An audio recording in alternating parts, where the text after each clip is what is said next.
हरे कृष्ण सभी को। भगवद गीता के पद में आप सभी का स्वागत है। इस अध्याय का नाम है पुरुषोत्तम योग, सर्वोच्च पुरुष योग। हमने लास्ट के अध्याय में पढ़ा कि प्रकृति तीन गुण हैं, इन तीन गुण के लक्षण क्या है और ये हमें कैसे पहनते हैं और जो इन गुणों में रहता है उनकी क्या गति होती है। लेकिन इस अध्याय में भगवान बताने वाले हैं जो इन गुणों से मुक्त हो जाता है उसकी गति क्या होती है ना। तो पिछले अध्याय में हमने पढ़ा जो सतोगुण में शरीर त्यागता है वो ऊपरी ग्रह में जाता है, उच्च लोकों में जाता है। जो रजोगुण में शरीर त्यागता है वो पृथ्वी पे रहता है, जो तमोगुण में वो निचले लोकों में जाता है ना। पर जो तीनों गुणों से ऊपर हो जाता है उसकी क्या गति होती है वो भगवान हमें इस अध्याय में बताएंगे।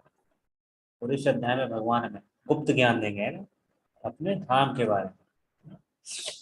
ये आप देख सकते हैं, जैसे कोई प्रधानमंत्री है उसके ऑफिस की आपको सारी जानकारी देती है लेकिन उसके घर के बारे में आपको कुछ नहीं पता रहता कि वो घर में कैसे रहता है, क्या करता है, घर उसका कैसा है। तो आगे बढ़ने से पहले हम बुक ऑफ द डे जो हमारा चैप्टर है 14.4, कोई अगर याद करके आया, कोई अगर पढ़ना चाहता है तो पढ़ सकते हैं।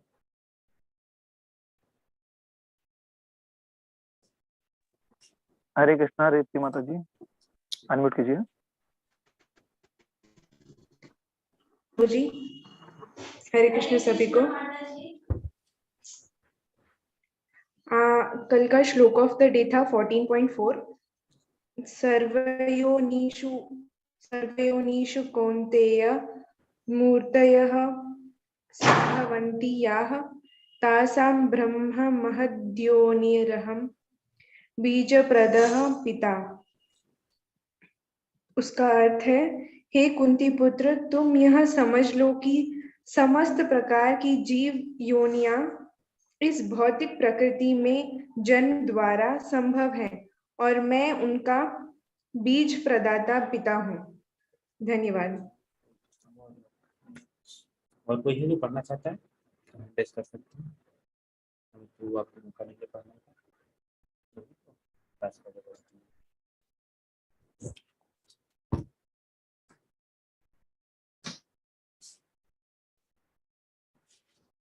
आगे बढ़ते हैं।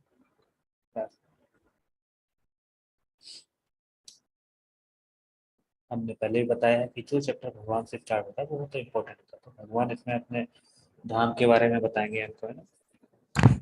बहुत जगत और आजाद कैसे निकले। प्रभु जी थोड़ा वॉइस कम आ रही है प्रभु जी आपकी। एक मिनट में चेक करते हैं। हरे कृष्णा, अभी ठीक आ रही है प्रभु? जी जी जी। थोड़ा तो भगवान हमें अपने धाम के, है वृंदावन धाम, गोलोक धाम के बारे में बताएंगे और जीव का देहांतर बताएंगे। तो हम इसको देखते हैं।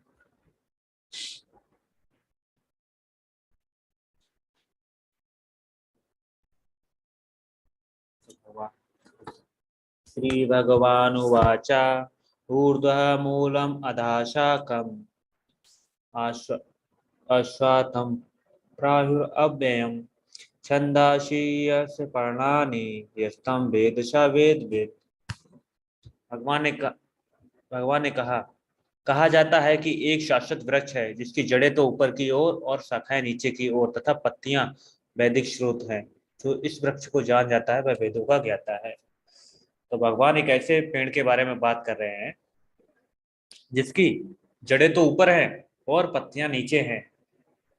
किसी ने ऐसा पेड़ देखा है जिसकी जड़ें ऊपर हो और पत्तियां नीचे हो?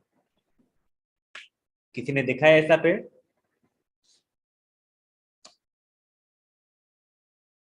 नहीं देखा क्या? तो भगवान हमें ऐसे पेड़ के बारे में बताएंगे जिसकी जड़ें ऊपर हैं और पत्तियां नीचे हैं ना। तो ऐसा पेड़ कहाँ मिलता है? चैट में भी लिख रहे हैं, बरगद का पेड़, बनाना ट्री। नहीं देखा, नहीं देखा। तो ऐसा पेड़ हमको मिलता है नदी के किनारे, है ना। जो नदी के किनारे वृक्ष होते हैं तो उनकी परछाई नदी में पड़ती है तो उनमें क्या होता है, जड़ ऊपर की तरफ होती है और पत्तियां नीचे की तरफ होती है ना। तो यहाँ जो भगवान पेड़ दिखा रहे हैं ना, इसकी तुलना की जाती है भौतिक संसार से, मतलब भौतिक संसार से जो उल्टा पेड़ है। और जो पूरा आध्यात्मिक जगत का ठीक उल्टा है ना। तो जैसे हम क्या करते हैं, हम बहुत इसमें संघर्ष में लगे रहते हैं ना, अमीर बनते हैं ना, तो हम इनकी पत्तियों में जाते रहते हैं ना। देखो आप देखेंगे जैसे नीचे नीचे जाएंगे वैसे हम जानवर है, मतलब बहुत गिरते हुए जाएंगे, है ना। तो लोग, कोई पहाड़ पर चढ़ जाता है, पेड़ पर चढ़वा जाता है, जीवन में प्रेरित करता है, हम कहते हैं सबसे ऊपर गया। लेकिन हम जितना नीचे शाखाओं में जाते हैं उतना ही नीचे जाते हैं ना। प्रगति करनी है तो हमें जड़ों में जाना चाहिए ना, वो जड़ ही तो ऊपर है ना, तो हमको जड़ में जाना चाहिए।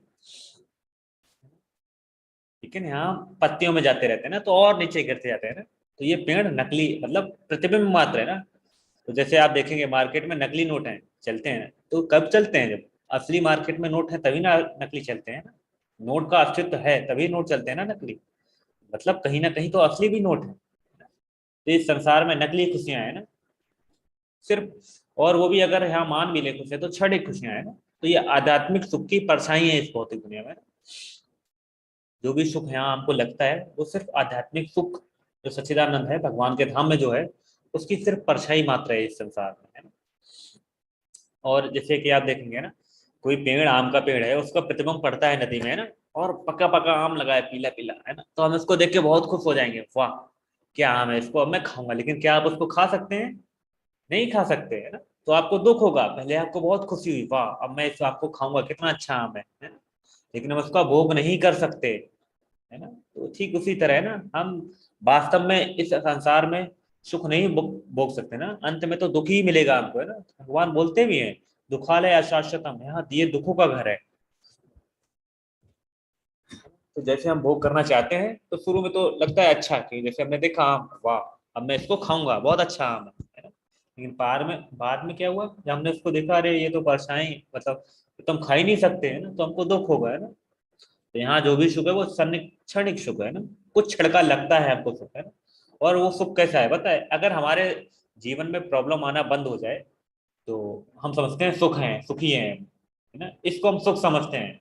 क्या ये सुख है? नहीं। हमको कोई सुबह से शाम तक पीटता रहे ना, और 2 मिनट के लिए बंद कर दे तो हमको कितना आनंद मिलता है, वो जान में जान आ गई, है ना। तो वैसा ही है ये हाल, है ना। लेकिन असली सुख कहाँ है? भगवान के धाम में, है ना।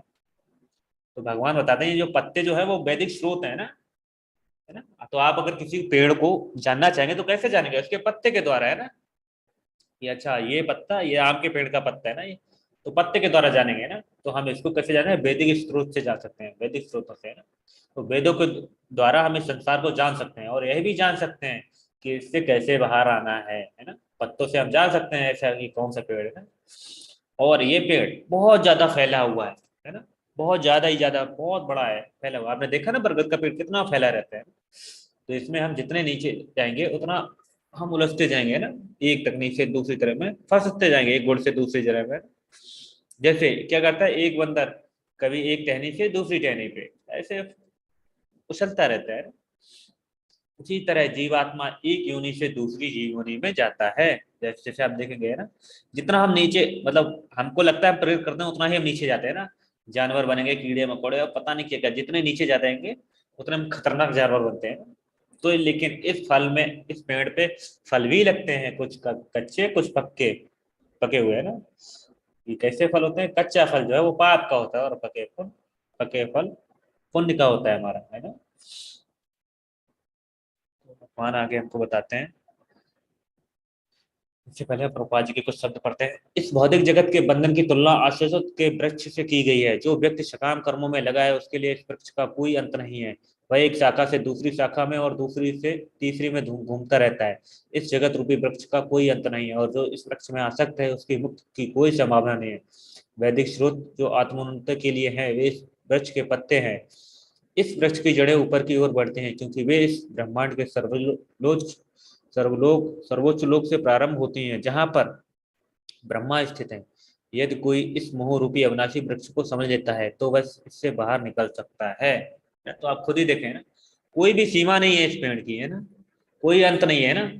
जैसे कि आप देखें, आपके पास घर नहीं हो, एक घर मिल जाए ना, फिर कहेंगे नहीं अब तो मेरे को बड़ा फ्लैट चाहिए, है ना। फ्लैट मिल जाए तो कहेंगे नहीं नहीं अब तो मेरे को बंगला चाहिए, है ना। बंगला मिल जाए तो नहीं नहीं मेरे को महल चाहिए, है ना। तो कुछ लोग आपने देखे होंगे ना, वो हर साल नई गाड़ी खरीदते हैं, है ना, बड़ी से बड़ी इंक्रीज करते जाते हैं ना। तो ये तो दलदल है, इसमें फंस के रह जाएंगे ना। दलदल में हम जितना निकलने की कोशिश करते हैं उतना ही अंदर जाते हैं ना। उसी प्रकार ये भौतिक संसार है ना, लेकिन इससे निकला जा सकता है, वो हमको भगवान आगे बताएंगे कैसे निकला जा सकता है। तो आप देखें, जब भौतिक जगत का आरंभ होता है तो कहाँ से होता है? ब्रह्मा जी से होता है ना। ठीक उल्टा, अब देखो भगवान कृष्ण ऊपर खड़े हैं राधा रानी के साथ, है ना, तो उसकी परछाई नीचे पड़ती है ना भौतिक संसार में। तो देखो सबसे पहले जड़ जो है वो ब्रह्मा जी है ना, तो ब्रह्मा जी वो भी भौतिक है ना, जड़ भी तो भौतिक है, पेड़ की है ना। तो उसके नीचे जाएंगे देवी देवता है ना, फिर उसके नीचे यक्ष कंधर्व है ना, किन्नर है, उसके बाद फिर मनुष्य है ना, फिर नीचे जानवर और भी नीचे अधम योनियां है, बहुत सी बहुत अधम योनि ना, सांप बिच्छू है ना, क्या क्या है ना। तो हमें ब्रह्मा जी का लोक है वो भौतिक संसार में सर्वोच्च लोक है ना, तो हमें वो भी भौतिक संसार में है ना, वो जड़ है ना, जड़ों में ब्रह्मा जी बैठे हैं ना। वैसे ही जीव आत्मा एक टहनी से दूसरी टहनी में जा रही है, एक योनि से दूसरी योनि में। कुछ पाप कर्म है, कुछ पुण्य कर्म है। जब पुण्य होता है तो मीठे फल खाते हैं, जब पाप कर्म करते हैं तो खट्टे फल खाते हैं ना, दांत खट्टे हो जाते हैं ना। लेकिन इसका असली वृक्ष कहाँ है? वो है भगवान के धाम में। तो देखते हैं, इस वृक्ष की शाखाएं ऊपर तथा नीचे फैली हुई हैं और प्रकृति के 3 गुणों द्वारा पोषित हैं। इसकी टहनियां इंद्र विषय हैं। इस वृक्ष की जड़ें नीचे की ओर जाती हैं और मानव समाज के सकाम कर्मों से बनी हुई हैं। भगवान बता रहे हैं इस वृक्ष को पोषण कैसे होता है ना, जैसे कि तो लोग तो ये चाहेंगे ऐसा पेड़ खत्म हो जाए। इस वृक्ष को पोषण मिलता है प्रकृति के 3 गुणों द्वारा, सतोगुण रजोगुण तमोगुण द्वारा, है ना। तो हम इन तीनों में फंसे रहते हैं ना। जब हम इसमें फंसे रहेंगे तो मतलब हम पानी देते रहेंगे पेड़ को, पेड़ फैलता रहेगा, भौतिक संसार में उलझे रहेंगे। लेकिन जब हम इन तीनों गुणों से ऊपर उठ जाएंगे ना, तो हम सतोगुण रजोगुण और तमोगुण में काम ही नहीं करेंगे, तो पेड़ को पानी नहीं मिलेगा। तो क्या होगा? पेड़ सूख जाएगा, और हम जब सूख जाएगा तो हमको, तो हम इस बंधन से मुक्त हो जाएंगे। तो इसीलिए हमें 3 गुणों में उलझना नहीं है। जितना हम उलझेंगे उतना वृक्ष, और जितना जल्दी जल्दी हम उसमें जितना फास्ट काम करेंगे और उतना जल्दी पानी, मतलब पेड़ बढ़ता जाएगा और हम उसमें और ही ज्यादा से ज्यादा फंसते जाएंगे, है ना।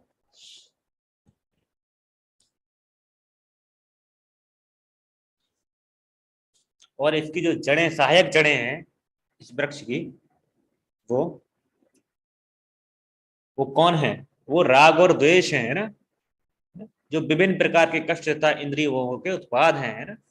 और धर्म अधर्म की प्रवृत्तियां इन्हीं गौण जड़ों से विकसित होती हैं। और इस वृक्ष के फल धर्म अर्थ काम और मोक्ष हैं। और यह वृक्ष अशाश्वत है ना। तो हम आगे चलते हैं, भगवान क्या बताते हैं। इस वृक्ष के वास्तविक स्वरूप का अनुभव इस जगत में नहीं किया जा सकता। कोई भी नहीं समझ सकता कि इसका आदि कहाँ है, अंत कहाँ है, इसका आधार कहाँ है। लेकिन मनुष्य को चाहिए कि इस दृढ़ मूल वाले वृक्ष को व्यक्ति के शास्त्र से काट गिराए तत्काल। तत्पश्चात उसे ऐसे स्थान की खोज करनी चाहिए जहां जाकर लौटना ना पड़े, और जहां उससे भगवान की शरण ग्रहण कर ली जाए, जिससे अनाद काल से प्रत्येक का सूत्रपात तथा विस्तार होता आया है। तो यहाँ प्रश्न उठता है, संसार रूपी वृक्ष से कैसे बाहर निकला जाए? तो भगवान हमें बता रहे हैं कैसे निकला जाए ना। तो भगवान ने विराट रूप दिखाया था ना, तो उसमें आपको ना आदि दिखा ना अंत दिखा। भगवान ने अर्जुन को विराट रूप दिखाया था ना, वो भौतिक विराट, वो विराट रूप भौतिक था, है ना, अशाश्वत था, है ना। तो उसमें ना आदि दिखा ना अंत दिखा, तो इसका भी आदि और अंत नहीं है ना। लेकिन जो वृक्ष है ना, इसमें लगता है हमको बहुत सुख है ना, मान लेता है ना, इस जगत में नहीं लिया जा सकता। इसके बाहर निकलने का एक ही तरीका है ना, हमको आसक्ति नहीं रखनी है इससे, है ना, बिल्कुल भी ना। ना ही परिवार से, व्यवसाय से, किसी से भी आसक्ति नहीं रखनी है। और इसे व्यक्ति के शास्त्र से काटना है, शस्त्र से। जैसे कि हमको डिटैचमेंट से, है ना, डिटैचमेंट से ही हम काट सकते हैं ना। पर आत्मा का तो स्वभाव है कुछ ना कुछ करना, है ना। हम जड़ तो, आत्मा तो जड़ नहीं है, तो उसका तो कुछ ना कुछ करते रहेंगे। तो फिर प्रश्न उठता है, आसक्ति कैसे त्यागे हम? तो भगवत गीता में भगवान बताते हैं, आसक्ति त्यागनी नहीं है, आसक्ति लगानी कहाँ है? वो भगवान में लगाओ, है ना। आसक्ति त्यागो मत, भगवान में लगाओ। जैसे अर्जुन ने भगवान कृष्ण में आसक्ति लगाई, अपने उसके क्या, अपने परिवारजनों के प्रति आसक्ति थी। बोला मैं, मेरे पितामह, मेरे भाई, मेरे बंधु, मेरे मामा, मेरे ससुर, मेरे पौत्र, ये सब मारे जाएंगे। उसको आसक्ति थी परिवार से, वो इसीलिए युद्ध नहीं करना चाहता था। लेकिन भगवान ने क्या बोला, अर्जुन तो मेरा स्मरण करो, मेरे से आसक्ति लगाओ, मेरी बात मानो और युद्ध करो। तो फिर क्या करता है अर्जुन, भगवान की बात मानता है और युद्ध के लिए तैयार हो जाएगा। लेकिन इस संसार में सबसे बड़ी समस्या क्या है, अनावश्यक जरूरतें, है ना। आप लोग, आपने देखा बड़े बड़े गोल्ड की चेन पहनते हैं, आप बताओ उससे क्या प्रॉफिट है, क्या प्रॉफिट है, कोई मतलब नहीं, बस ऐसे ही पहनते हैं, उससे क्या हानि होती है। आपने मान लो सपोज 10 लाख का कोई सोने का चेन लिया है ना, आप उसको पहन के घूम रहे हैं ना, तो उससे तो कोई फायदा नहीं है ना। लेकिन उसमें उल्टा घाटा क्या है, चोर ने देखा हुआ इसका 10 लाख का है, चलो इसको लूटते हैं ना, तो जो बाइक सवार कुछ लोग आएंगे, आपकी गर्दन से चेन पकड़ेंगे, है ना, और खींचेंगे, वो टूटेंगे नहीं तो आप गिर जाएंगे, आपका सर जमीन में लगेगा, कुछ भी लग सकता है ना, या आपकी गर्दन कट सकती है, टूट सकती है ना, तो आप मर जाएंगे। तो इससे क्या फायदा हुआ, एक तो हमने पैसा लगाया और ऊपर से वो हमारी ही जान का दुश्मन हो गया, है ना, हमारी ही जान के लिए खतरा हो गया। तो हमें इन चीजों से आसक्ति नहीं रखनी, अनावश्यक हमको जरूरतें नहीं पूरी। भगवान जो भी एक इंसान इंसान को जरूरतें हैं वो भगवान ने सब हमको दी हैं, है ना, तो हमको उसमें ही संतुष्ट रहना चाहिए ना, गधों की तरह इधर उधर नहीं भागना चाहिए अनावश्यक जरूरतों के लिए, है ना। कुछ लोग देखेंगे ना, एक घर, भाई एक कार खरीद ली, ठीक है, तो 4 लोग घर में रहते हैं, 5 कार रहती है ना, 4 लोग घर में है, 6 बाइक है ना, तो हर आदमी के लिए अलग अलग, अनावश्यक जरूरत है ना, फिर उनका मेंटेनेंस है ना। तो ऐसे लोग अनावश्यक जरूरतों के पीछे पागल रहते हैं ना।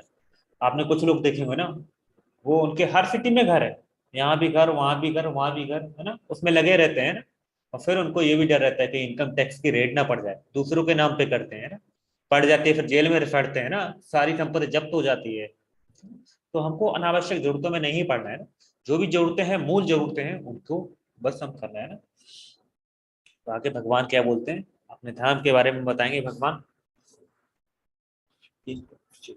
तो भगवान अपने गोलोक धाम वृंदावन के कुछ गुण बताते हैं ना, आगे अगले श्लोक में बताते हैं भगवान।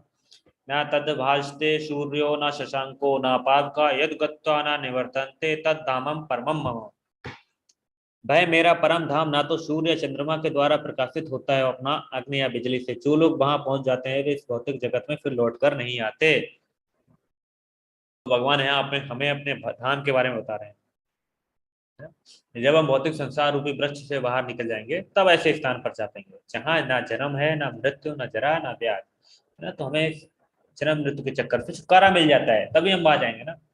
और भगवान के धाम में ना तो सूर्य है, ना बिजली, ना अग्नि, तो कैसे वहां रोशनी रहती है। भगवान कहते हैं स्वयं प्रकाशित है ना, क्योंकि ब्रह्म ज्योति भगवान के शरीर से निकलती है, और हजारों करोड़ सूर्य इतना उसमें से प्रकाश निकलता है, तो वहां स्वयं प्रकाशित है हर से। वहां कोई द्वंद्व नहीं है ना, वहां दिन रात भी नहीं है, ना ही सर्दी गर्दी है, और ना ही दुख है। वहां तो आनंद सच्चिदा हमेशा आनंद में रहता है ना। और वहां कोई किसी को मान अपमान भी नहीं है ना। तो ब्रह्म संहिता में ब्रह्मा जी बताते हैं कि वहाँ चिंतामणि पत्थर है ना, जो किसी भी रूप धातु का रूप धारण कर लेते हैं, कल्प वृक्ष है ना, ऐसे वृक्ष हैं। वहाँ हर मौसम में आप जिस फल की इच्छा करेंगे वो फल उस वृक्ष पे आ जाएगा ना। और A1 क्वालिटी का है, ऐसा नहीं कि थोड़ा खराब हो, कच्चा हो, नहीं, एकदम परफेक्ट पका हुआ है। और जिस भी फल की इच्छा करेंगे, एक ही पेड़ के सारे प्रजातियों के फल लगते हैं ना, और कभी भी, है ना, कभी फल पा सकते हैं ना। वहाँ सुरभि गाय है ना, जो असीम दूध देती है, और अमृत तुल्य दूध है वो, है ना? ऐसा हमारे इधर ऐसा दूध नहीं है, अमृत तुल्य दूध है उन सुरभि गायों का, है ना, और असीम दूध देते हैं। कभी भी गए, बाल्टी लगाई और भर लिया हमने, है ना। ऐसा भौतिक जगत में है, गाय है, कितना बेकार सा दूध देती है ना, एक टाइम दूध देंगे, 2 टाइम देंगे ना, लेकिन वहां तो एनी टाइम कभी भी आप दूध निकाल सकते हो। और सहस्त्रों हजारों हजार लक्ष्मियां भगवान की सेवा कर रही है ना, और द्वंद्व से रहित है वो लोग, है ना। तो जीवात्मा यह भौतिक जगत में फंस गया है, जो परछाई है ना?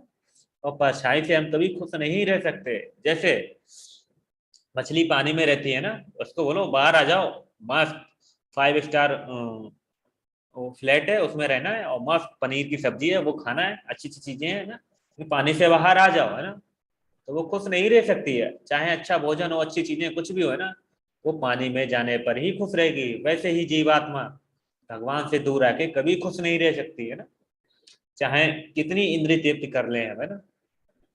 जैसे आप देखेंगे पेड़ की टहनी है, उसको अगर पेड़ से तोड़ो टहनी को, तो कुछ टाइम तक वो हरी रहेगी, लेकिन वो फिर क्या करेगी, धीरे धीरे धीरे धीरे सूखना शुरू कर देती है। तो जीव आत्मा दूर आते ही सच्चिदा आनंद नहीं रहती, है ना। वैसे तो सच्चिदानंद ही है उसका स्वरूप है, लेकिन वो नहीं रहती है ना। गुण में हम सेम है, लेकिन क्वांटिटी में हम छोटे हैं, बहुत छोटे हैं ना, परिमाण में हम बहुत छोटे हैं। तो आप देखते हैं ना, जैसे समुद्र का एक जल बूंद लिया है ना, एक जल पानी लिया, तो वो भी खा रहा है, समुद्र का जल भी खा रहा है, लेकिन आप समुद्र को बोतल में बंद नहीं कर सकते। एक बूंद को तो बोतल में बंद आसानी से बंद किया जा सकता है ना। तो उसी प्रकार जीवात्मा इस भौतिक संसार में फंस गया है, जो कि भगवान के एक अंश मात्र है ना। लेकिन समुद्र भगवान को नहीं मान सकता, क्योंकि भगवान तो मायाधीश है ना। तो उनके एक छोटा सा है। लोग पूछ सकते हैं, भाई जब आत्मा का स्वरूप सच्चिदानंद है तो इस भौतिक संसार में कैसे फंस गया है, क्यों फंसा हुआ है? तो सच्चिदानंद है, भगवान की तरह स्वरूप है उसका। तो बताते हैं कि एक छोटे से एक आग की चिंगारी को हम आसानी से बुझा सकते हैं, लेकिन एक जंगल की आग को नहीं बुझा सकते हम आसानी से, है ना, बुझा ही नहीं सकते हैं ना, वो स्वतः ही बुझ सकती है। तो भगवान वो है, सच्चिदानंद रूप है, हम भी उनके अंश हैं, लेकिन हम एक बहुत छोटे, बहुत परिमाण में बहुत बहुत छोटे हैं ना भगवान से। तो इस वजह से हम फंस जाते हैं। इसीलिए भगवान कहते हैं इस भौतिक संसार से निकलना है तो मेरे पास आओ, है ना। तो बहुत से लोग क्या करते हैं, अमीर लोग, वो एलन मस्क बोलता है चांद पे घर बनाएंगे, वहां रहेंगे। भाई यहाँ तुमको भगवान ने इतनी अच्छी फैसिलिटी दी है, यहाँ तुम शांति से नहीं रह सकते, वहां जाके क्या करोगे, वहां भी जाके द्वंद करोगे ना। तो लोग करोड़ों करोड़ों रुपए खर्च करते हैं ना, और वहां जाएंगे, लेकिन क्या वहां वास्तविक समस्याओं से छुटकारा होगा? मरे हुए तो वहां भी पैदा होंगे बच्चे, वहां भी बड़े होंगे, वहां भी बूढ़े होंगे, और बीमारियां लगेंगी, वहां भी मर जाएंगे। भाई ऐसी जगह जाओ जहां ना जन्म हो, ना बुढ़ापा हो, ना बीमारी हो, और ना मृत्यु हो। तो ऐसा, लेकिन बुद्धिमान व्यक्ति ऐसे ग्रह पर जाना नहीं चाहते, है ना, जहाँ ऐसी कोई समस्या हो, है ना, वो वहां जाना ही नहीं चाहते, है ना। तो श्री प्रभुपाद जी ने एक पुस्तक लिखी है जिसका नाम है अन्य ग्रहों की सुगम यात्रा, है ना। मतलब आसान है, आसानी से हम किसी भी ग्रह की यात्रा कर सकते हैं ना। आप हमारे शास्त्र पढ़ेंगे तो उसमें ऐसे कई एक, जैसे आपने तो एक एक ऋषि को तो सभी जानते हैं, नारद जी को, है ना। वो तो पूरे ब्रह्मांड में घूमते रहते हैं हर जगह, ना उनके पास प्लेन है, ना कोई अलग बॉडी है, ना वो करोड़ों रुपए खर्च करते हैं, तो कुछ नहीं उनके पास, एक बीना है उसको ही बजाते रहते हैं और भगवान का नाम गाते रहते हैं। और कभी इस प्लेनेट पे आपने देखा, रावण को भी सलाह देने आए थे, कंस को भी सलाह देने आए थे, और वो एक ऐसे साधु हैं जिनका सभी सम्मान करते हैं, उनसे कोई द्वेष नहीं करता है ना, उनका बिल्कुल। रावण के यहाँ जाते थे तो उनको एक आसन देते थे, अच्छा सा आसन, अपने बराबर बैठो, है ना। कंस भी ऐसे ही कहता था बैठो, है ना। तो उस एक साधु का कोई भी निरादर मतलब अनादर नहीं करता है ना। तो और वो आसानी से जा सकते थे कहीं भी, तो कहीं भी आने जाने की छूट थी, है ना। क्या थे, बस एक भक्त थे, है ना। तो ऐसे एक भक्त कहीं भी जा सकते हैं ना। और देखते हैं ना, प्रभुपाद जी ने बुक लिखी है, आप उसको पढ़ें तो उसमें पता चलेगा कोई कैसे जा सकता है ना।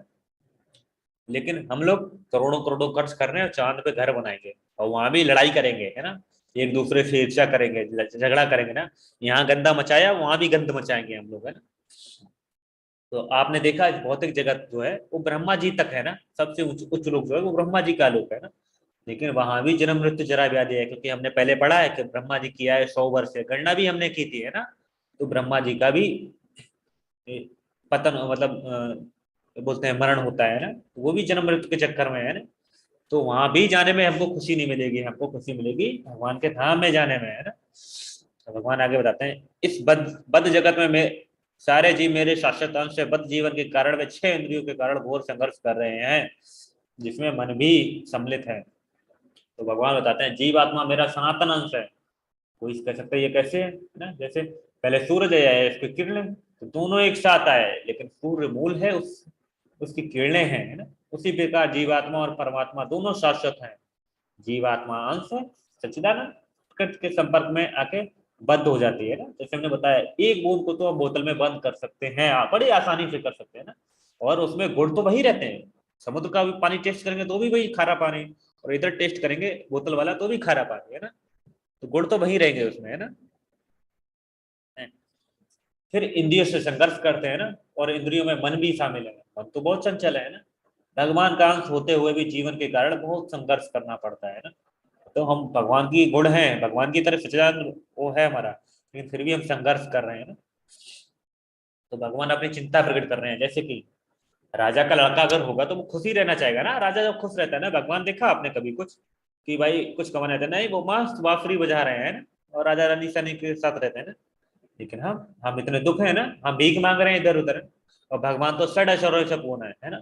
उनके पास सब कुछ है संसार का, है ना, लेकिन हम भिखारी की तरह इधर उधर मांगते रहे ना। तो राजा को तो जिसका लड़का है उसको कैसा लगे, बहुत खराब लगेगा, ये भीख मांग रहा है ना।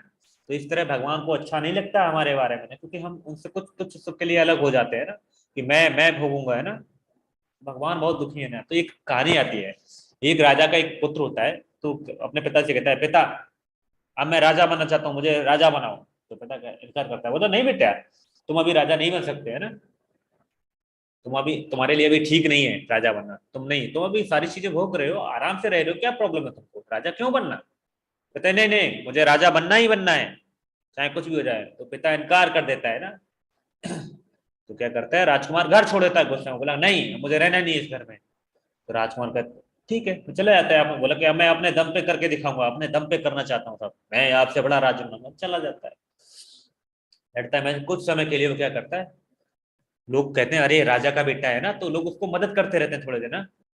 फिर भाई जब, कब तक लोग मदद करेंगे भाई, वो समझ गए भाई इसको तो, ये तो बहुत बदतमीज है, इसको अपने बाप पिताजी की बात नहीं मानी और ये निकल गया उधर से, अब तो इसके पास कुछ है ही नहीं, तो कोई भी मदद नहीं करता। फिर वो क्या करता है, धीरे धीरे भीख मांगना शुरू कर देता है। जब ये राजा को बात पता चलती है तो अपने मंत्री को भेजता है और बोलता है कि इसको वापस लेके आओ। तो वो कहता है चलो राजकुमार जी चलो, राजा ने बुलाया। तो कहता नहीं नहीं मुझे नहीं जाना। वो अभी भी घमंड में रहता है राजकुमार, है ना, वापस जाने से इनकार कर देता है। फिर राजा इस बार अपने मंत्री को एक आम आदमी की तरह भेजता है, क्योंकि वो जानता है वो दुखी है, मेरा भीख मांग रहा है। तो क्या करता है, उसको एक नौकरी दिलवा देता है चुपके से, अपने आम आदमी की तरह भेजता है। तो उसको एक नौकरी दिलवाता है, वो राजकुमार काम करना शुरू करता है। कुछ समय के लिए खुश रहता है जॉब में, मतलब छः जॉब करता है, 12 घंटे की, कुछ कमाता है, खाता है, खुश रहता है थोड़ा बहुत। लेकिन फिर उसे लगता है कि वे जब याद आता है ना कुछ, कि भाई मैं महल में रहता था, कितना आराम फरमा रहा था, है ना, मेरे को चुटकी बजाता था, पानी हाजिर, खाना हाजिर, है ना। वो कैसे कैसे मेरे पिता मेरे को खिलाते थे अपनी गोद में, माँ मेरे को सुलाती थी, है ना। बहुत सोचता है ना, तो सोचता है पता नहीं उसके पिताजी उससे स्वीकार करेंगे या नहीं करेंगे ना। तो फिर बहुत संकोच में रहते हैं ना। फिर वो हिम्मत करके जाता है ना, और पिता को सॉरी बोलता है। तो पिता तो पहले से ही खुश थे, तो कहता मेरा बेटा आ गया, तो एकदम गले मिलते हैं ना। तो क्या दोनों खुश हो जाते हैं। उसी प्रकार जीवात्मा भगवान से कहती है नहीं मैं हूँ, मैं भोगूंगा, है ना, मैं शरीर नहीं हूँ, मैं आत्मा नहीं, मैं शरीर हूँ, है ना, और मैं इसका मैं भोगूंगा, है ना। तो मिथ्या अहंकार के कारण कारण हम भगवान से अलग हो जाते हैं, और भगवान हमें गुरु साधु शास्त्र और भक्तों को भेजते रहते हैं हमारे पास, है ना, कि जिससे कि हम जा सके, है ना। तो देखें भगवान आज भी नास्तिकों को भोजन देते हैं ना, जैसे राजकुमार को नौकरी दी है ना। ऐसा नहीं कि देखो, राजकुमार ने तो भगवान की बात नहीं मानी, वो भाग गया घर से, तो फिर भी भगवान ने उसको, मतलब राजा ने उसको नौकरी दिलाई। तो वैसे ही भगवान नास्तिकों को भी खाना देते हैं, ऐसा नहीं होता कि नास्तिकों को नहीं देते हैं। तो आप देखेंगे, कहेंगे ना कि अरे ये तो भगवान को मानते नहीं है ना, फिर ये कैसे रह रहे हैं ना। लेकिन हम हमारा हमारा कर्तव्य है, हम जाने कि हम कौन है, हमारा संबंध किससे है। जब हम जानते हैं तो हम भगवान से जुड़ना चाहते हैं, और इसमें भगवान भी बड़ा मदद करते हैं ना। भगवान बोलते हैं उससे मैं बुद्धि देता हूँ, ददाम बुद्धि योगम, है ना। गुरु भेजते हैं, भक्त भेजते हैं। तो इसलिए तो भगवत गीता बोलते हैं ना कि जीवात्मा को प्रेम पात्र होना चाहिए ना। हमारा असली घर भगवत धाम है, वही असली माता पिता है भगवान, है ना। तो हमें वृक्ष के शास्त्र से इस भौतिक जगत से को काटना है, भौतिक जगत का जो पेड़ है उसको काटना है। और हमको इसमें ज्यादा स्वाद कम स्वाद में नहीं फंसना है ना, कि हाँ मेरे को कम टेस्ट मिल रहा है तो ऊपर लोगों में जाके मैं ज्यादा टेस्ट लूंगा, स्वर्ग का भोग करूंगा, है ना। तो इसलिए हमें इसमें फंसना नहीं है ना, हमको इससे निकलना है। आगे देखते हैं, इस संसार में जीव अपनी देहात्म बुद्धि को एक शरीर से दूसरे में उसी तरह ले जाता है जिस प्रकार वायु सुगंध को ले जाता है। इस प्रकार वह एक शरीर धारण करता है और फिर इसे त्याग कर दूसरा शरीर धारण करता है। तो जैसे हवा पुष्प को खुशबू के एक स्थान से दूसरे स्थान पर ले जाती है, हवा के लिए हमें असीमित स्थान है, इसी तरह 84 लाख योनियों में हम भटक रहे हैं ना। तो जब हम मरते हैं तो क्या क्या लेके जाते हैं, कोई बताएगा। जैसे लोग बोलते हैं खाली हाथ आए थे खाली हाथ जाना है, नहीं, हम कुछ लेके जाते हैं। क्या लेके जाते हैं, कोई बता सकता है, जब हम मरते हैं तो क्या क्या लेके जाते हैं।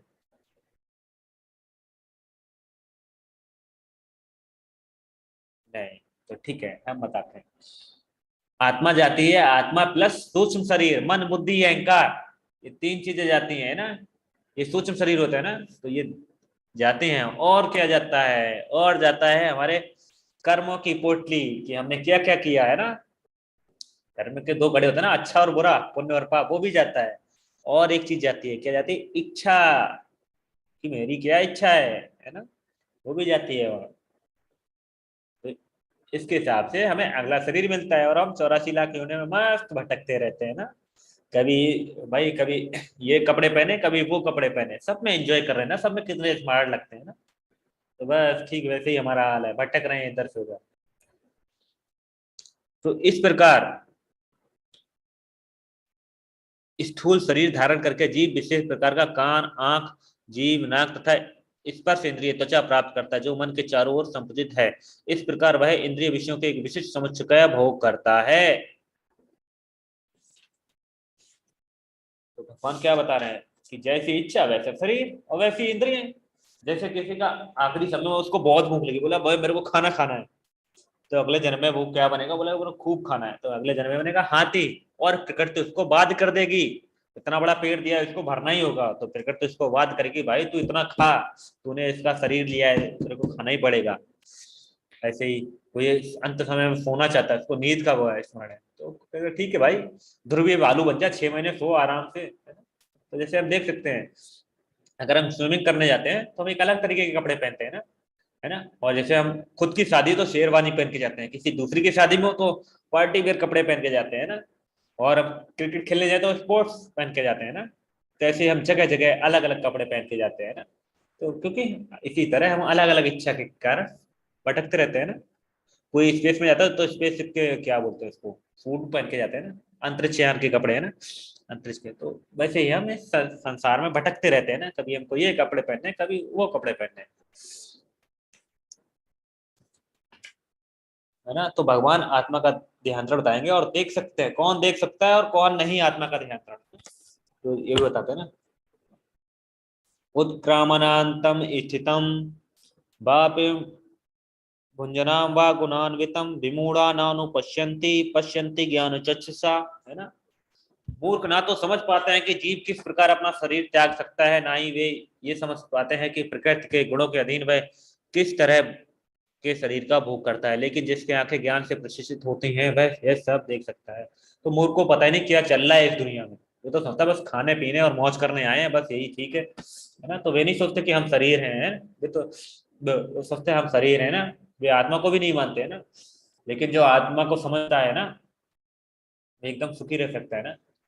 और आत्मा को समझना बिल्कुल सरल है ना। शरीर हर पल बदल रहा है ना, आप बचपन की फोटो उठा के देखें, आप वो नहीं रहे जो पहले थे, है ना। पर हम नहीं बदल रहे ना, सरल है क्योंकि आत्मा, हम आत्मा है। जैसे लोग कहते हैं ना वो मर गया, कौन मर गया, शरीर तो वही है, तो कौन चला गया, आत्मा चली गई, है ना। और नास्तिक और भोगी लोग तो कभी नहीं समझ पाते कि क्या होते हैं 3 गुण और कैसे हम फंसे हैं उसमें, है ना। तो इसके लिए हमें ज्ञान के चक्षु चाहिए, है ना। ज्ञान के चक्षु हमको कैसे मिलते हैं, भक्तों से, गुरु से, है ना। हम गुरु पुराण में बोलते भी ना, ओम अज्ञान तिमिरांधस्य ज्ञानांजन शलाकया चक्षुरुन्मीलितम येन तस्मै श्री गुरुवे नमः, है ना। तो भगवान, तो गुरु हमको ज्ञान के चक्षु देते हैं ना, गुरु ही हमें कोई ज्ञान प्रदान करते हैं ना। जैसे आप जाएंगे स्कूल जाते हैं ना तो आपका टीचर आपको पढ़ाता है, वैसे ही आध्यात्मिक ज्ञान हमें गुरु से ही प्राप्त होता है ना। तो हमें गुरु ज्ञान प्राप्त करते हैं, ज्ञान के चक्षु, है ना। तो उनसे आप कैसे प्रश्न, कैसे उनकी शरण में जाना चाहिए ना, तद विद्धि प्रणिपाते ने प्रश्न विष्णु सेवया, है ना। तो हमको विनीत भाव से उनसे जाके जिज्ञासा करनी है, उनकी शरण में जाकर उनकी सेवा के द्वारा, है ना। जैसे आप देखेंगे, है ना, एक कार है ना, तो कार का मालिक, अब बोनट को, कार खराब हो गई, कार का मालिक बोनट उठा के देखता है, उसको कुछ समझ ही नहीं आता, वो मूर्ख है, उसको कुछ ज्ञान ही नहीं है, बस चला रहा है गाड़ी, कैसे चल रही है पता नहीं। लेकिन फिर वो क्या करता है, मैकेनिक को कॉल करता है, उसका मैकेनिक आता है और एकदम से उसे ठीक कर देता है ना। वो क्योंकि वो ज्ञानी है ना, तो ठीक कर देता है ना। आगे चलते हैं। आत्म साक्षात्कार को प्राप्त प्रयत्नशील योगी जन यह स्पष्ट रूप से देख सकते हैं, लेकिन जिनके मन विकसित नहीं है, जो आत्म साक्षात्कार को प्राप्त नहीं है, वे प्रयत्न करके भी यह देख नहीं पाते कि क्या हो रहा है। तो भगवान बता रहे हैं कि कौन देख सकता है कौन नहीं। तो जो आध्यात्मिक मार्ग में बढ़ना चाहते हैं, समझना चाहते हैं हम कौन है, भगवान कौन है और जीवन का उद्देश्य क्या है, वो लोग समझ सकते हैं इस बात को, है ना। भगवान उसकी मदद करते हैं, जो जानना चाहता है भगवान को, है ना, उसकी मदद कर रहे हैं। पर जो इस बात को गंभीरता से नहीं लेता वो कभी नहीं समझ पाता, है ना। इसलिए आध्यात्मिक विषयों की गंभीरता से लेना चाहिए ना। ऐसे नहीं बस अरे 1 घंटा का गीता क्लास है, बस बैठे हैं, भाषण सुन लें और चले जाएंगे, बस झाड़ देंगे, है ना। ये कुछ लोग होते हैं उनको बार बार बोलो कुछ समझ में नहीं आता, वैसे ही नहीं, हमको गंभीरता से लेना चाहिए, है ना। तो ये हमारा, आज तक हमने, समझो, आत्मा को भोजन नहीं दिया तो आत्मा तो तड़प रही है ना, आपको एक दिन भूखा रखा जाए क्या होगा आपको, है ना। तो वैसे ही हम आत्मा को भोजन नहीं दे रहे, आत्मा का भोजन है हरि नाम, वो हम दे ही नहीं रहे ना। आध्यात्मिक ज्ञान वो हम नहीं दे रहे, भगवान को समझना वो भी हम नहीं दे रहे, समझ आने रहे, तो फिर हमको इससे प्रॉब्लम हो गई ना। तो ज्ञानी समाज क्या है ना, ज्ञानी समाज बोलता है जीवन एक तैयारी है ना, और मृत्यु एक परीक्षा है? जीवन मृत्यु रूपी परीक्षा की तैयारी है ना। तो भाई जीवन किस लिए, मृत्यु की परीक्षा जो होने वाला है ना, एग्जाम, फाइनल एग्जाम, है ना, जिसमें बैग लग गई तो पूरा फेल, है ना। जैसे देख रहा क्या होता है ना, अगर लास्ट एग्जाम में अगर फेल लग जाता, बैग लग जाती है ना, तो फिर हमको फिर से उसमें डिग्री में आ जाता है ना फेल, है ना, उसमें पॉइंट लिख के आ जाता है ना। तो वैसे ही ये लास्ट एग्जाम, फाइनल एग्जाम है, हमें इसमें पास ही होना है। जीवन में हम चाहे भले फेल हो गए, कुछ चीजें हमने पैसा नहीं कमा पाया, गाड़ी नहीं बना पाया ना, अच्छे से घर नहीं चला पाए, कोई बात नहीं, उसमें फेल हो गए कोई प्रॉब्लम नहीं है ना। लेकिन अगर इस कक्षा में पास हो गए तो आपने कुछ नहीं खोया, है ना। तो वैसे ही तो भगवान हमें और आगे बताते हैं। अब भगवान हमें बताएंगे इस जगत में हमारे पालनकर्ता के रूप में भगवान कृष्ण को कैसे समझा जा सकता है ना। गामाविश्य च भूतानि धारा में हमोजसा पुष्णामि चौषधि सर्वा सोमो भूत्वा रसात्मका। मैं प्रत्येक लोक में प्रवेश करता हूँ और मेरी शक्ति से सारे लोग अपनी कक्षा में स्थिर है। मैं चंद्रमा बनकर सभी वनस्पतियों को जीवन रस प्रदान करता हूँ। सब भगवान कर रहे हैं, सभी लोकों में प्रवेश करता हूँ और मेरी शक्ति से ही सारे ग्रह लोग, है ना, अपने अपने स्थान पर स्थित हैं, है ना। तो लोग कहते हैं अरे वो कैसे स्थिर है ना, तो भगवान बताते हैं मेरी शक्ति के द्वारा। न्यूटन ने गुरुत्वाकर्षण खोजा, है ना। भाई गुरुत्वाकर्षण किसकी वजह से है, वो कहाँ से है, तो इसमें भगवान कैसे है, तो कहते हैं भगवान मेरी वजह से ही है ना। तो वैज्ञानिक ने क्या करते हैं, कोई चीज खोजते हैं, आपने देखा होगा, वो बोलते हैं भाई उन्होंने चंद्रमा खोजा, मंगल खोजा, सूर्य खोजा, उन्होंने बनाया नहीं, तो इसका बनाने वाला कोई तो है जो आपने खोजा, है ना। तो क्या करते हैं, और साइंटिस्ट एक चीज बोलते हैं ना, वो सर्च भी नहीं बोलते, वो ये नहीं करते आई आई मैंने सर्च किया ये चीज नहीं, हम वो क्या बोलते हैं, कैसे हम बोलेंगे कि कोई वैज्ञानिक क्या करता होगा, रिसर्च कर रहे हैं। रिसर्च का मतलब क्या होता है, बार बार एक ही चीज को खोजना। लेकिन जैसे वो अभी ग्रहों की दूरी पता लग रहे हैं कि इस ग्रह की कितनी दूरी है ना, तो 3 प्रकार के प्रत्यक्ष प्रमाण, शब्द प्रमाण, है ना, कि आप दूसरों से सुन के और अनुभव प्रमाण, है ना, आप पढ़ के पता लगा सकते हैं, है ना, दूसरों से सुन के पता लगा सकते हैं, है ना, जो गया हुआ है ना, और खुद जाके देख सकते हैं ना। तो ये वैज्ञानिक है बिल्कुल मूर्ख हैं, वो खुद पता लगाना चाहते हैं, जबकि शास्त्रों में लिखा है शब्द प्रमाण बहुत इंपॉर्टेंट है, भगवान ने बताया है भाई इस ग्रह की दूरी इतनी है, इस ग्रह की दूरी इतनी है। लेकिन नहीं, वो पागल है, वो करोड़ों करोड़ों रुपए खर्च करेंगे और वहां जाके देखें खुद कि भाई ऐसा है या नहीं है, तो पागल है या नहीं है, जब तो भगवान बता रहे हैं इधर इतना दूरी लिखा है ना। लेकिन वैज्ञानिक रिसर्च करते रहते हैं, बार बार सर्च एक ही चीज को करेंगे नहीं। लेकिन हमारे शास्त्र में कहीं भी नहीं कॉमा या इन्वर्टेड कॉमा नहीं है, फुल स्टॉप के साथ है ना, यही चीज सत्य है ना। तो जैसे कि हर चीज का कुछ ना कुछ नियम होता है ना, भगवान ने सृष्टि बनाई तो उसके कुछ नियम है ना। जैसे आप देखें कोई भी गेम होता है, लूडो ले लो, शतरंज ले लो, क्रिकेट ले लो, हर चीज में नियम होते हैं ना। और इसी ये संसार भी कुछ नियमों से चलता है, लेकिन ये नियम किसने बनाए, जहां भी नियम होता है कोई ना कोई बनाने वाला जरूर होता है। तो भगवान कहते हैं मैं हूं वो नियम बनाने वाला, है ना। तो कुछ लोग साइंटिस्ट लोग सैटेलाइट छोड़ते हैं ना, करोड़ों रुपए खर्च करते हैं, बहुत टाइम खर्च करते हैं ना, और उसका भी कुछ पता नहीं कक्षा में रहेगा या नहीं रहेगा, रखरखाव बहुत खर्चा होता है ना। फिर स्पेस स्पेस स्टेशन बनाते हैं ना अंतरिक्ष में, है ना, तो वहां भी उसका मेंटेनेंस चलता है, करोड़ों करोड़ों खर्च करते हैं ना। लेकिन सौर मंडल है ना, करोड़ों करोड़ों ब्रह्मांड है और सभी एकदम सही तरीके से घूम रहे हैं ना। जैसे ऐसे नहीं हो सकता कि आज रात नहीं हुई है ना, कल दिन ही नहीं हुआ, पता चला कि 24 घंटे रात ही रही है ना, दिन ही नहीं हुआ, सूरज ही नहीं निकल रहा, हड़ताल पे चला गया, उसने हड़ताल कर दी, है ना। ऐसा नहीं है, है ना। तो एकदम कोई रख रखाव की जरूरत नहीं पड़ती है ना। कभी ऐसा भी नहीं तो कि सूर्य थोड़ा धीमे धीमे चल रहा है, टक टक टक टक, नहीं आज घोड़े थक गए भाई, इनको खाना दाना पानी नहीं मिला, आज धीमे धीमे चलते हैं, नहीं ऐसा भी नहीं है ना। तो और भगवान बोलते हैं इसमें मैं चंद्रमा बनकर, है ना, मैं चंद्रमा बनकर समस्त वनस्पतियों को जीवन रस प्रदान करता है ना। तो फूल फल, है ना, जड़ी बूटियों में चंद्रमा बनकर भगवान ही रस प्रदान करते हैं ना। तो आगे भगवान बताएंगे हमको।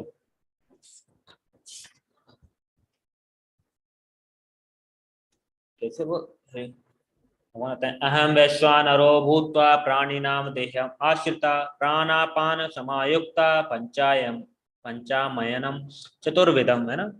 मैं समस्त जीवों के शरीर में पाचन अग्नि हूँ, वैष्णव हूँ, और मैं श्वास प्रश्वास प्राणवायु में रहकर 4 प्रकार के भोजन को पचाता हूँ। तो भगवान बताते हैं ना कि मैं 4 प्रकार के अन्न को पचाता हूँ ना।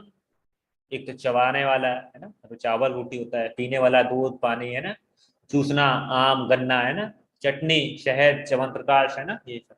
जब हम खाते हैं तो हम क्या पूरी प्रक्रिया करते हैं? पूरी प्रक्रिया हमारे बस में नहीं है। हमने सिर्फ मुंह चलाया और अंदर डाल दिया, तो इसको पचा कौन रहा है ना, ये जानना चाहिए ना। और हम इसको जानने की इच्छा नहीं करते। क्या ही जान के करेंगे, अंदर पच रहा है ना बस। लेकिन नहीं, हमको जानना चाहिए ना हम हर चीज के बारे में।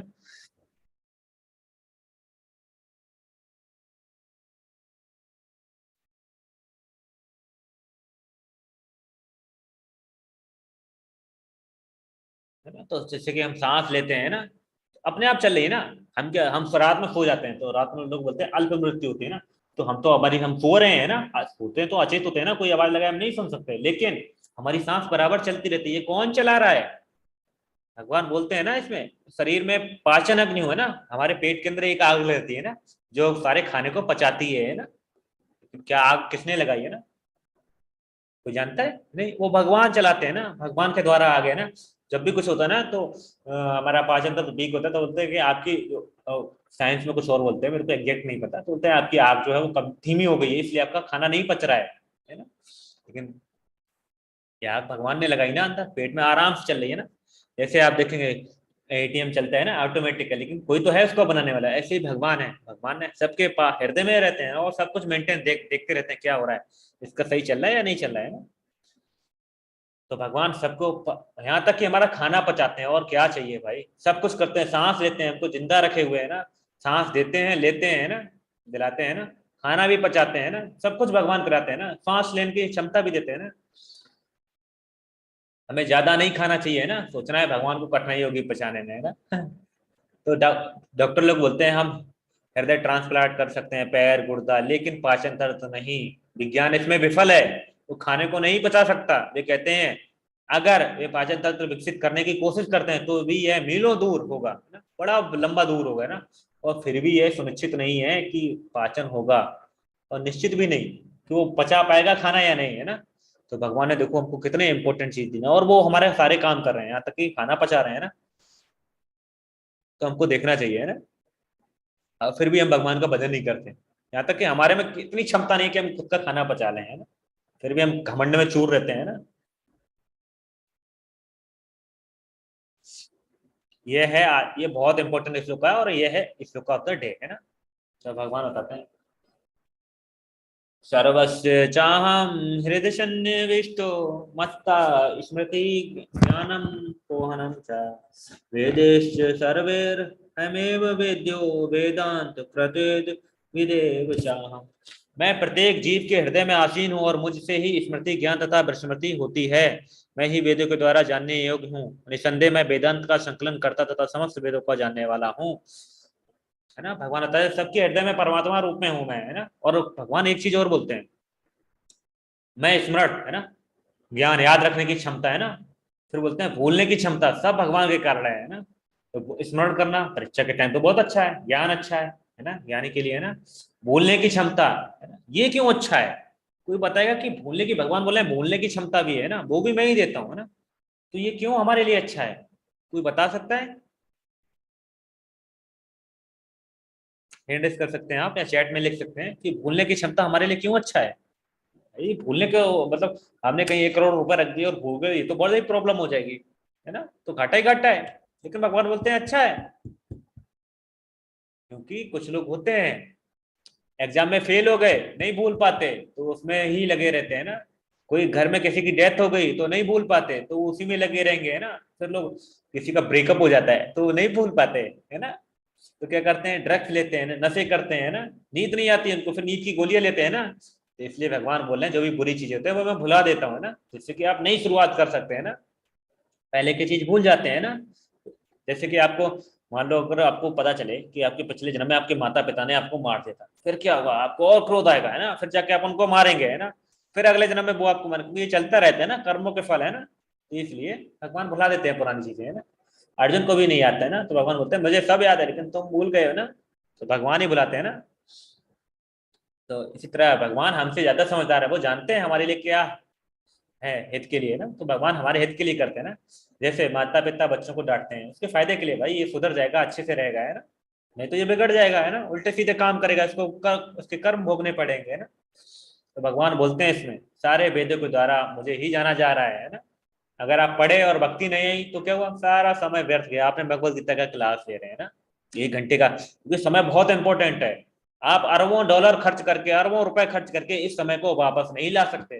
जैसे अभी 3:52 हुए हैं ना, तो आप 3:51 21 तारीख 21 मार्च 2023 का नहीं ला सकते, कितने भी रुपए खर्च कर दें। तो ये समय बहुत इंपॉर्टेंट है और आप इतना महत्वपूर्ण समय हमको दे रहे हैं, 1 घंटा, है ना, 1 घंटा भगवत गीता सुन रहे हैं ना। और इसके बाद भी अगर आप एक माला चैंटिंग नहीं करते, हरे कृष्ण महामंत्र का चैंटिंग नहीं करते, तो आपने सारा समय व्यर्थ किया, है ना, सारा समय आपका बेकार गया, है ना। तो इसलिए हमको चैंटिंग करनी है ना। तो भगवान बोलते हैं अगर पढ़ के भी भक्ति नहीं तो सब बेकार हुआ, तो समय नष्ट हुआ ना। वेदों का संकलन किसने किया, व्यास देव जी ने ना, जो भगवान के शक्ति अवतार थे ना। वो हमारे कलयुग के लोगों के लिए आए हैं ना, कि भाई इनको कुछ नहीं याद रहता, भाई लिख दो, है ना, नहीं तो ये भूल जाएंगे। पहले तो लिख सुन के चलता था ना, स्मृति ज्ञान होता था ना, एक दूसरे को बोल देते थे, वैसे ही ज्ञान चलता था, लिखा हुआ नहीं था। लिखा तो सिर्फ वेद व्यास जी ने संकलन किया, उसका ज्ञान तो हमेशा से था, हार्ड कॉपी से व्यास देव जी ने दी ना। तो ब्रह्मा जी होते हैं, ब्रह्मा जी सभी वेदों के ज्ञान है, फिर भी कभी कभी भगवान को नहीं समझ सकते, है ना। वो ग्वाल वालों को झूठा खाते थे, मोहित हो गए थे ना। इसलिए भगवान कहते हैं वेदों के विशाल ज्ञाता भी मैं ही हूँ, मैं ही ज्ञाता हूँ। तो ब्रह्म संहिता में कहते हैं वेदों के द्वारा भी आप भगवान को समझ पाना मुश्किल है, पर भक्ति से हमको आपको समझा जा सकता है। वेदों का निर्णय है भगवान की भक्ति, सारे वेदों का निर्णय है कि भगवान की भक्ति की जाए, है ना। तो आगे हम चलते हैं। भगवान होता है जीव 2 प्रकार के होते हैं, चित तथा अच्युत। भौतिक जगत में प्रत्येक जीव च्युत क्षर होता है और आध्यात्मिक में जाते हैं प्रत्येक जीव अच्युत कहलाता है ना। तो इस भगवत गीता में भगवान को कई बार अर्जुन ने बोला है हे अच्युत, मतलब जिसका कभी पता नहीं होता है ना। लेकिन भगवान होते हैं प्रत्येक चित तथा, इस भौतिक जगत में 2 प्रकार के लोग होते हैं, चित तथा अच्युत ना। लेकिन भगवान इस आगे और बताएंगे, क्या बोलते हैं, इन दोनों के अतिरिक्त परम पुरुष परमात्मा है जो साक्षात अविनाशी और जो तीनों लोकों में प्रवेश करके उनका पालन कर रहा है। तो भगवान चित्त और पातन होता रहता है, कभी देवता का शरीर, कभी मनुष्य का, कभी जानवर, कभी पेड़। और चित्त आध्यात्मिक सच्चित आनंद है ना, कभी पतन नहीं होता है ना। जीव 2 प्रकार के होते हैं ना, हमने बताया, एक बद्ध जीव, एक मुक्त जीव, है ना। एक बद्ध आत्मा, एक मुक्त आत्मा, है ना। तो मुक्त आत्मा भगवान के धाम में रहता है, लेकिन भगवान चित्त तथा अच्युत इन दोनों से ऊपर हैं, परम पुरुष हैं, परम भुक्त है ना। वो हमेशा आनंद में रहते हैं और इन सभी जीवों से ऊपर है ना, वो सबके मालिक हैं। तो आगे चलते हैं, क्या बोलते हैं भगवान।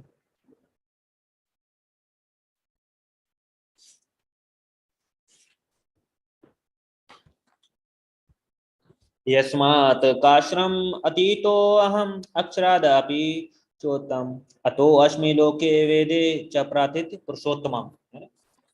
चूंकि मैं क्षर तथा अक्षर दोनों के परे हूँ और चूंकि मैं सर्वश्रेष्ठ हूँ, अतः मैं इस जगत में तथा वेदों में परम पुरुष के रूप में विख्यात हूँ। तो भगवान बोलते हैं वेदों में जिस परम पुरुष की स्तुति होती है वो मैं ही हूँ। जितने भी लोग स्तुतियां करते हैं ना, वो मैं ही हूँ, और कोई नहीं, मैं ही हूँ।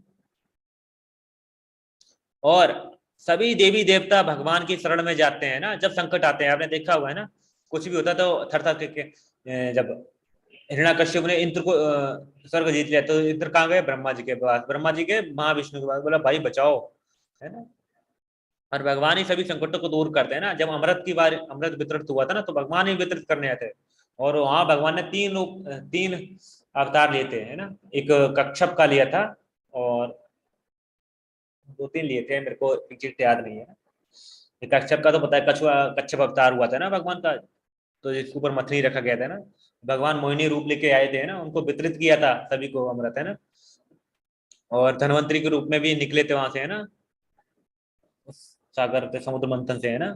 तो सभी देवी देवता के घर में भी किसकी डीटी वर्शिप करते हैं, वो भगवान की, भगवान कृष्ण की डीटी रखी है, लेकिन वो बताते नहीं है देवी देवता, है ना। ठीक है, आगे चलते हैं। तो जैसे कि ब्रह्मा जी है ना, ब्रह्मा जी कोई चर्चा करते हैं तो फालतू की बकवास नहीं करते, भाई इसके घर में क्या चल रहा है, देख उसकी बीवी भाग गई, नहीं ऐसा नहीं, वो देख क्या कर रहा है ना, ऐसा नहीं। भगवान हमेशा ब्रह्मा जी भगवान के बारे में बातें करते हैं ना, देवी देवता से ना।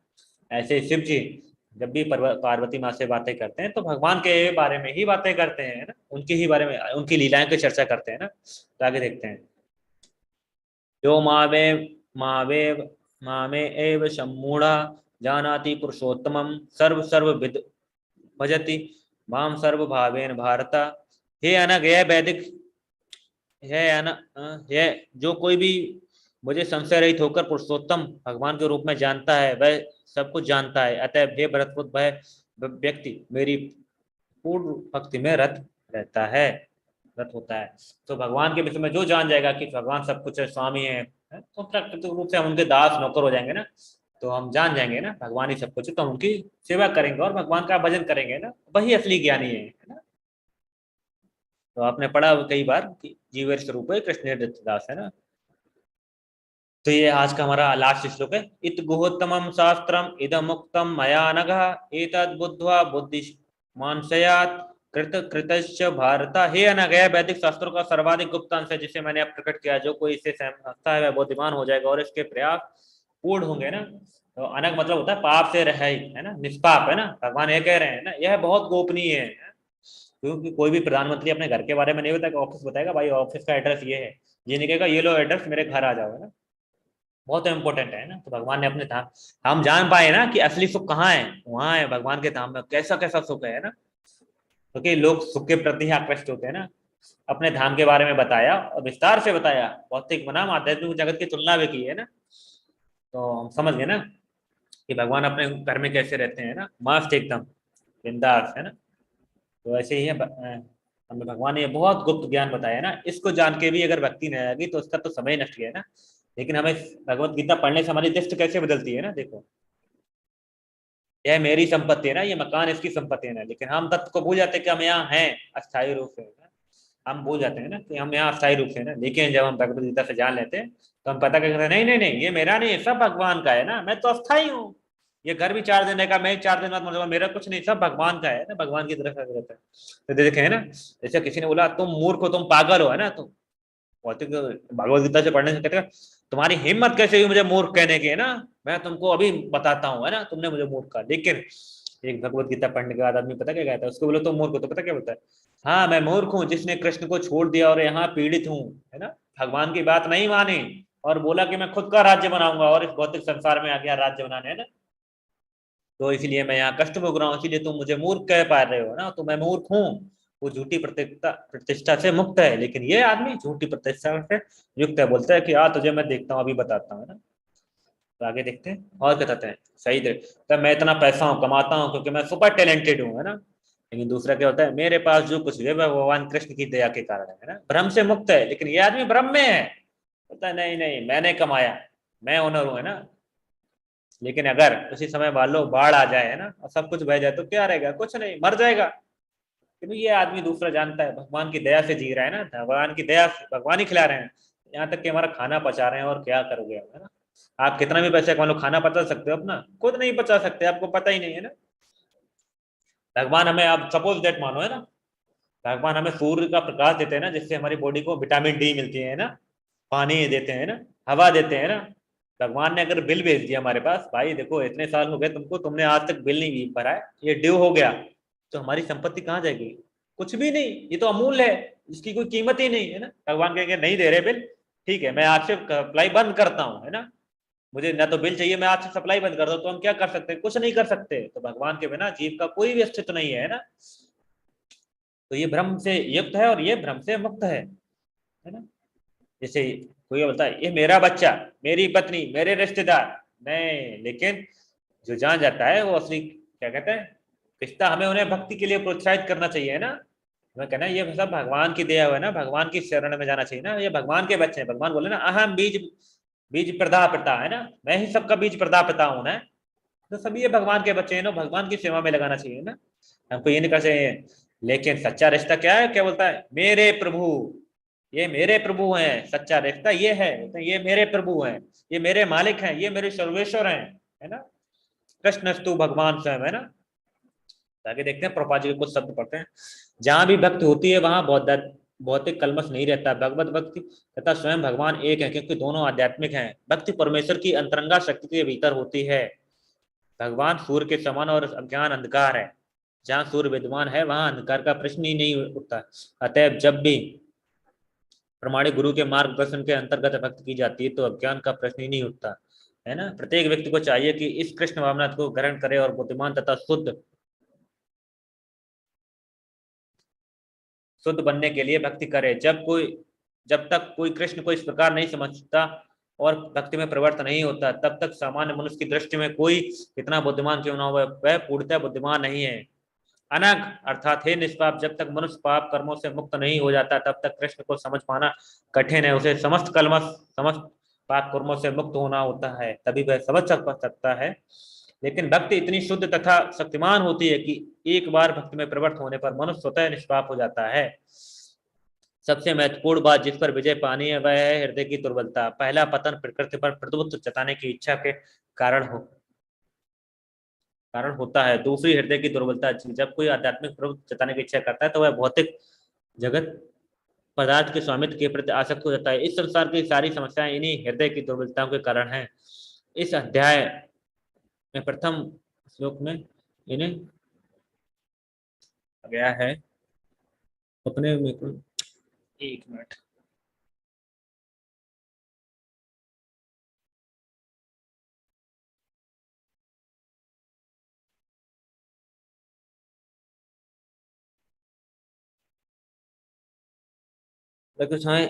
अध्याय के प्रथम 5 श्लोकों में हृदय की इन्हीं दुर्बलताओं से अपने को मुक्त करने की विधि का वर्णन हुआ है और छठे श्लोक से अंतिम श्लोक तक पुरुषोत्तम योग की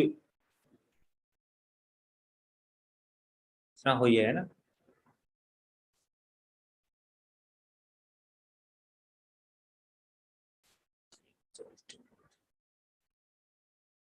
तो भगवान हमें बताते हैं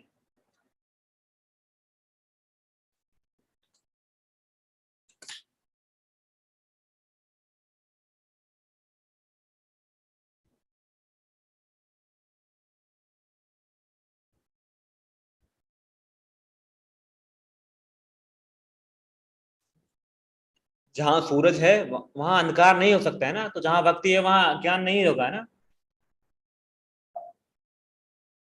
तो इसी प्रकार कुछ डिवोटी क्या बोलते हैं, समथिंग प्लस कृष्णा एवरीथिंग, है ना।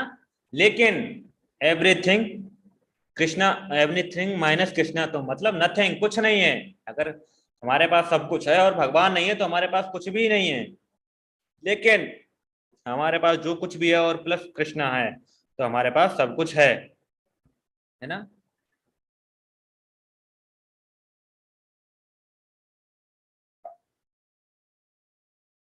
है ना, बाकी सब योग में ना फर्स्ट शुद्ध होना पड़ता है ना। हर किसी योग में शुद्ध होना पड़ता है। भक्ति योग में करते करते शुद्ध हो जाते हैं, दवाई बीमारी के साथ साथ लेते हैं ना। तो भगवान क्या बोलते हैं, तुम्हारे समस्त पापों को नष्ट कर दूंगा, है ना। पतन नहीं होगा, है ना। पतन किस लिए होता है, गलत इच्छा भोग के कारण होता है ना, आसक्त हो जाते हैं ना, इसी को त्यागना है। और हाई टेस्ट जब मिल जाएगा हमको तो हम लोअर टेस्ट अपने स्वतः ही छोड़ देंगे, है ना। तो इसीलिए हमको इसी लोअर टेस्ट को छोड़ना है ना और हायर टेस्ट को लगाना है। जैसे आप देखें किसी कमरे में कितना भी घोर अंधकार हो, है ना, और एक छोटा सा दीपक जला दें, है ना, छोटा सा, केवल छोटा सा, है ना, एक दीपक जला दें ना, बत्ती जला दें तो तुरंत अंधकार गायब हो जाएगा। ऐसा नहीं होगा कि नहीं नहीं छोटा है अंधकार गायब नहीं सकता, नहीं कर सकता है ना। तो इसीलिए हमें एक माला का चेंटिंग करनी है ना, हरे कृष्ण महामंत्र की। हरे कृष्णा कृष्णा कृष्णा हरे हरे, हरे राम राम राम हरे हरे। तो हरे कृष्णा सभी को अंत तक बनने के लिए सभी का बहुत बहुत धन्यवाद। किसी का अगर कोई प्रश्न है तो पूछ सकता है ना, एंड डिस्कस सकता है। अमित गुरु आपको मौका देंगे प्रश्न पूछने का। जी हरे कृष्णा माता जी। प्रभु जी किसी का कोई प्रश्न है तो हैंड रेज कर सकते हैं, कोई सजेशन है तो वो भी दे सकते हैं, कोई इससे रिलेटेड अगर कोई प्रॉब्लम है तो वो भी पूछ सकते हैं आप लोग।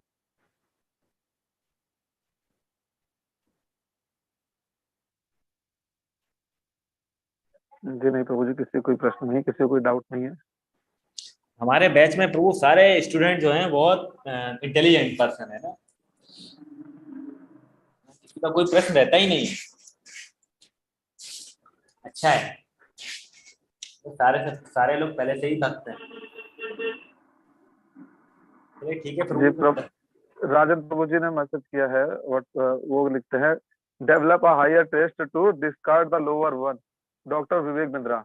जी जी एकदम प्रभु सही है ना। वो बोलते हैं जब हायर टेस्ट मिल जाएगा आपको, जब पराठा मिलेगा खाने को, तो आप रोटी क्यों खाएंगे सूखी, है ना, वासी रोटी क्यों खाएंगे, है ना। ये मक्खन लगा के मिल रहा है तो वो आप फिर क्यों खाएंगे, है ना, इसीलिए। जी जी प्रभु जी। ओके फिर चलते जी हैं। प्रभु जी, फिर जी प्रभु जी मैं